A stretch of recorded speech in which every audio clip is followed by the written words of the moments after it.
Discuss about impact of colonialism. Columbian exchange is the next topic. The term Columbian exchange refers to the widespread exchange of lands, animals, culture, human population, technology, and ideas that occurred between the New World Americas and the Old World Eurasia in the 5th and 6th centuries as a result of European colonizations and trade.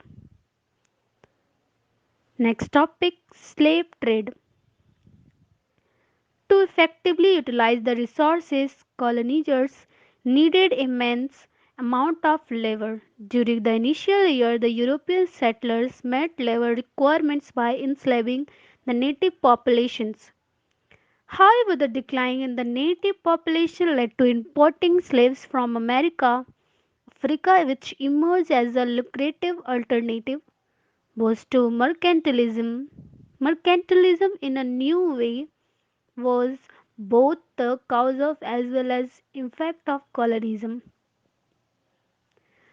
Mercantile economic policies were definitely an impetus for the start of colonization, but subsequently the benefits due to the colonial exploitations further reinforced the ideology of mercantile capitalism and augmented its spread across Europe. As a result, this country saw a very rapid increase in trade volume while colonies suffered proportionally. Next topic, beginning of the modern age. For the sake of convenience, world history is broadly divided into the ancient, medieval and modern period. This division is based on certain characteristic features of each of this period. The modern age is generally accepted to have begun by the 14th century. Some of the characteristic features of the modern age are scientific development, nation state interdependence of nations, industrial development, cultural exchange, trade contacts, urbanization, decline of feudalism, etc. The beginning of the modern age is associated with the movement known as Renaissance. The Renaissance movement took place in Europe during the 14th and 15th centuries. This movement helped in developing the scientific spirit. A number of scientific discoveries were made by Renaissance scientists and adventurers. The most significant of these discoveries are geographical.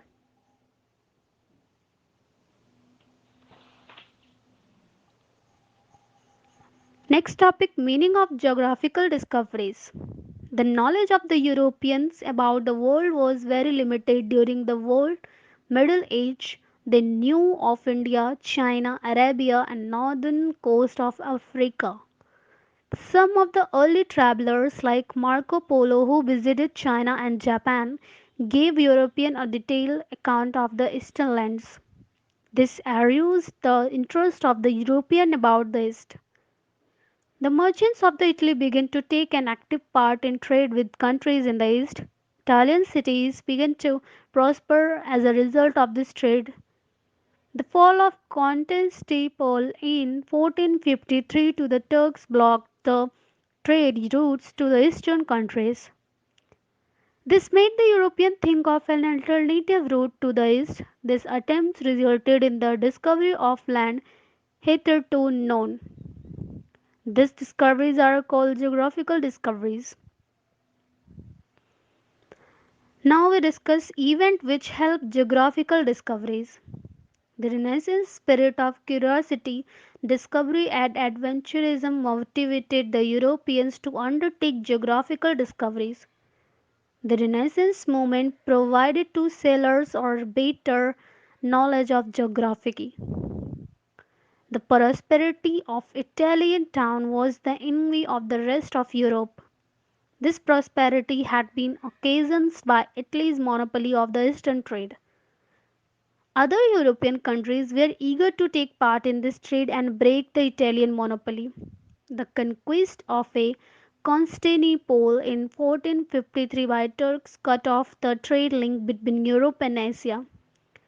This made their search for an alternative route to Asia or made a serious effort. The compass and the astrolabe which are essential navigational instruments for long journey across the oceans, had become known. Astronomical tables had developed. The art of mapping, which is essential for sailors, was developing fast. This factor encouraged the efforts for geographical discoveries. 400 the navigators and Bartholomew Diaz did. Prince Henry of Portugal was a great patron of the navigation. Though not a sailor himself, he had great interest in navigation. This had earned him the title navigator. He had got prepared maps of coastal Africa, those sailors who sailed in those areas. He was hopeful of a sea route to India via the western coast of Africa. After his death, there was no serious effort to discover any new route. It was in 1486 that another sailor, Bartholomew Diaz, tried to sail south along the western coast of Africa. He could not travel beyond the southern tip of America because of adverse currents. He called this the Capes of Storms. But his king John I of Portugal called it the Capes of Good Hope.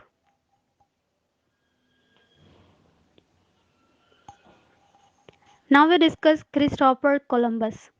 Christopher Columbus, an Italian sailor, believed that the Far East could be reached more quickly and easily by sailing west across the Atlantic Ocean. His belief was based on the theory that the Earth is a spherical body. He got financial support from Queen Isabella of Spain and started his voyage in 14B with 88 sailors and 3 ships. He kept sailing his unknown sea till he reached a land which he believed was India. Later it was discovered that this was not India but an altogether a new land. It was called the West Indies. Later it was Amerigo Vespucci who discovered the mainland of America. The new land was named after him.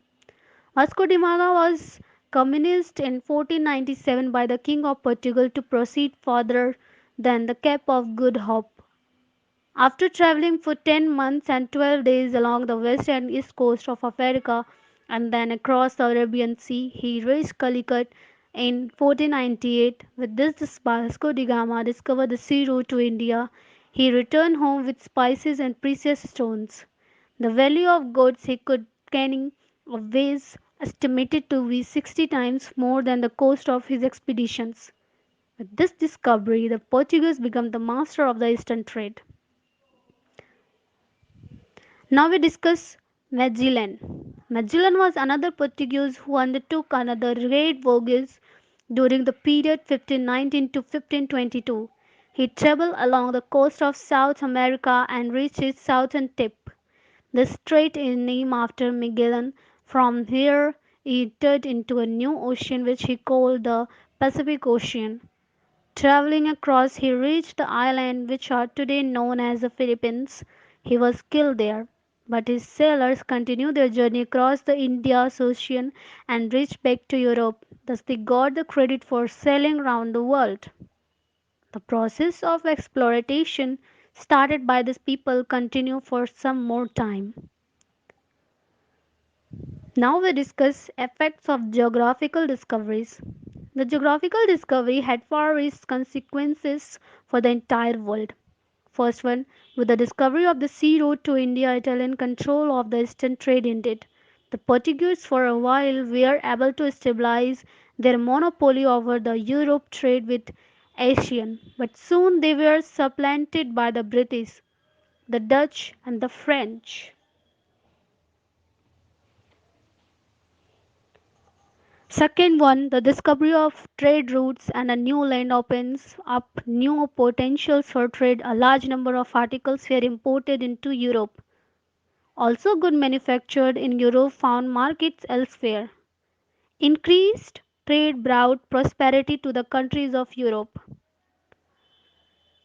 Third one is explorers and traders were followed by missionaries. Many of the explorers firmly believed that their main aim was to carry the knowledge of his son and to spread the gospel to the four commerce of the world. Geographical discoveries therefore led to the spread of Christianity. Fourth one is almost all countries which took part in geographical explorations also wanted to stabilize their political authority over the newly explored areas. They stabilized their colonies in Asia, Africa, and America. The race for colonies led to wars among European powers.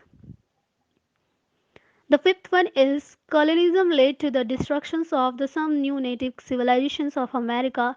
Two examples are the Inca and Aztec civilizations. The native were subjected to exploitation and slavery. The slave trade developed. The prosperity of the European powers had a direct link with the slave trade.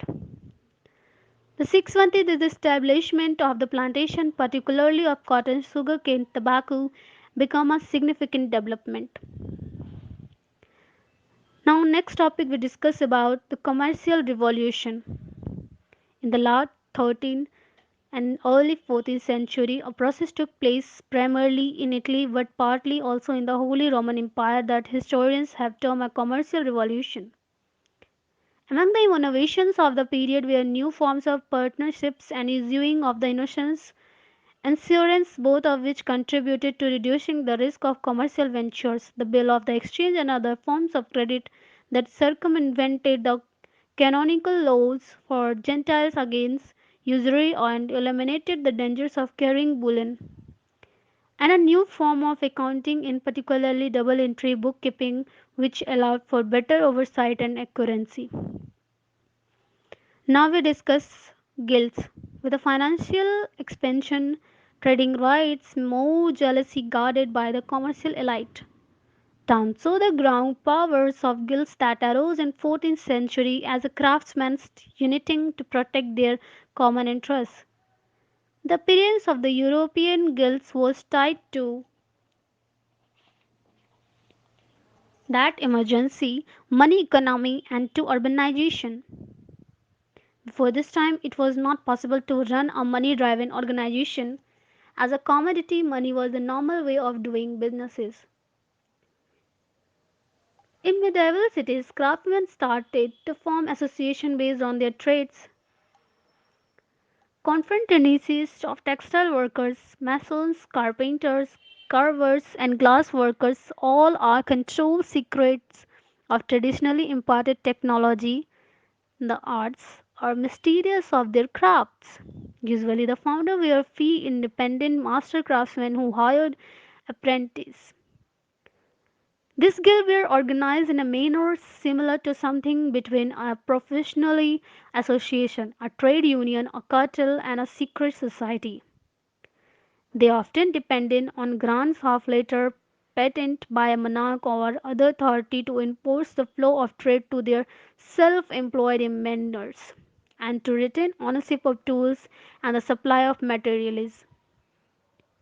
A lasting legacy of traditional guilds are the guild halls constructed and used at meeting place. Where guilds were in control, they shaped labor, production, and trade. They had a strong control over instructional capital and the modern concept of lifetime progressions of apprentices, of craftsmen, and then from journeyman eventually to widely recognized master and grandmaster began to emerge.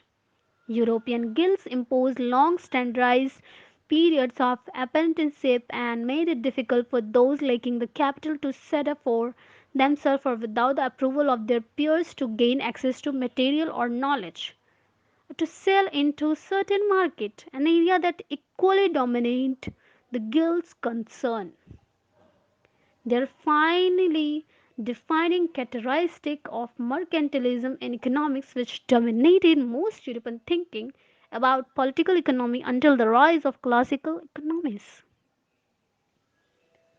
Now we discuss Hanseatic League. In cities linked to the North Sea and Baltic Sea, the Hanseatic League developed as a trade monopoly. This facilitated the growth of trade among cities in close proximity to these two seas. Long distance trade in the Atlantic intensified as the major trading towns came together in the Hanseatic League under the leadership of Lubeck. The Hanseatic League was a business alliance of trading cities and their guilds that dominated trade along the coast of northern Europe and flourished from 1200 to 500 and continued with lesser importance after that. The chief cities were Cologne of the Rhine River, Hamburg and Bremen on the North Sea, and the Lübeck on the Baltic Sea. The Hanseatic cities each had their own goal, legal systems, and a degree of political autonomy.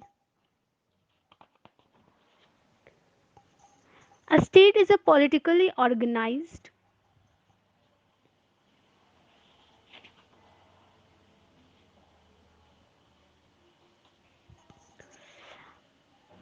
A state is a political organized territory administered by a government and recognized by the international community. A state must also contain a permanent populations, an organized economy, and a functioning internal circulation systems. Since certain countries have internal divisions, the solution is to capitalize state. Example: State of Florida, State of Uttar Pradesh, India. When used for the formally independent political units, the term country and state are interchangeable. A nation, by contrast, is a tightly knit group of people possessing bonds of language, religion, ethnicity, and or other shared cultural attributes. Theoretically, a nation state is a recognized country possessing firm sovereignty and occupied by people who see themselves as a single united state.